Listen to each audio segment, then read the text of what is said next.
Çin yayın organı Xinhua Haber Ajansı'na göre Aksu'ya bağlı Bayi nihayesinde 300 bin domuz yetiştirme kapasiteli 100 bin dönümlük arazi üzerine inşası başlayan Altın Boynuz Bahçeciliği adı verilen tesisin temel atma töreni 31 Mayıs'ta gerçekleştirildi. Projeye 3 milyar yen yatırım yapıldığı ve 3 yıl içinde tamamlanması bekleniyorken Bayi nihayesi yetkilileri tesisin bölgedeki tarımsal yapının sanayileşmesine büyük ölçüde katkı sağlayacağı ve proje tamamlandığında ek olarak kasaphane, yağ arıtma ve benzeri yan sanayi fabrikalarında kurulacağını belirtiyor.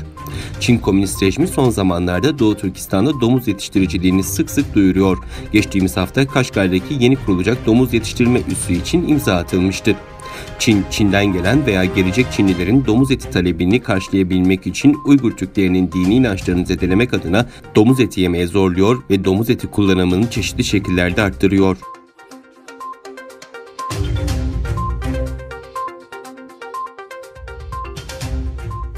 Komünist Çin yönetimi işgal altında tuttuğu Doğu Türkistan'da Müslümanlara zulmetmeye devam ediyor. Geçen sene Kur'an-ı Kerim'i yeniden yazacağını duyuran Çin Komünist hükümeti dediğini yaptı.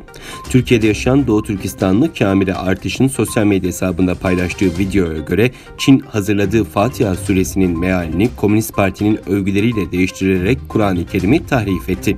Fatiha yerine tüm hamdü senalar partimize mahsustur. Partimiz çok merhametli ve şefkatlidir. İcra edilen çağdaşlaşmanın malikidir. Partimiz ancak senden yardım diler, sana itaat ederiz okunmasını istedi. Komünist Çin geçen sene Kur'an, İncil ve diğer dini kitapları komünist ideolojisine göre yeniden yazacağını duyurmuştu.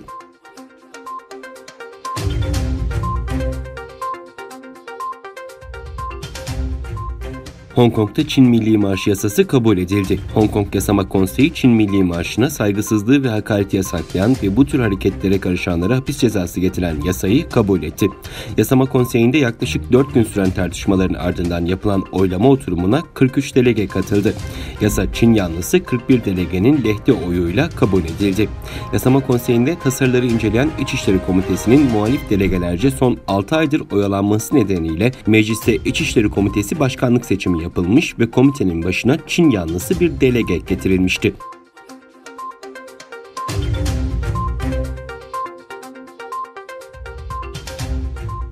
ABD'nin Çinli havayolu şirketlerinin ABD'ye ve ABD'den uçuşlarını durdurmak kararı sonrası Çin Sivil Havacılık İdaresi daha fazla sayıda yabancı havayolu şirketinin Çin'e uçmalarına izin verme kararı aldı. Çin Sivil Havacılık Otoritesi'nin aldığı karara göre uygun bulunan yabancı havayolu şirketlerine Çin'den seçtikleri bir kente 8 Haziran'dan itibaren haftada bir sefer yapma izni verecek. ABD Başkanı Donald Trump yönetimi çarşamba günü Çin havayolu şirketlerinin ABD'ye uçuşlarını yasaklama kararı almıştı. ABD Ulaştırma Bakanlığı 16 Haziran'dan itibaren Çin'deki 4 havayolu şirketinin ABD'ye ve ABD'den uçak seferlerinin durdurulacağını bildirmişti.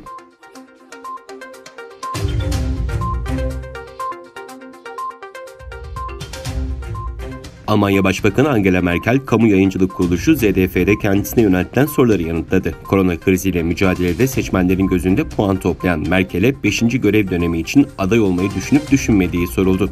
Hayır yanıtını veren Merkel, gazetecinin yani hayırda kararlısınız sözü üzerine hem de kesinlikle ifadesini kullandı. Aralarında İçişleri Bakanı'nın da bulunduğu bazı politikacılar son dönemde Merkel'in 5. görev dönemine aday olabileceğiyle ilgili spekülasyonları alevlendirmişti.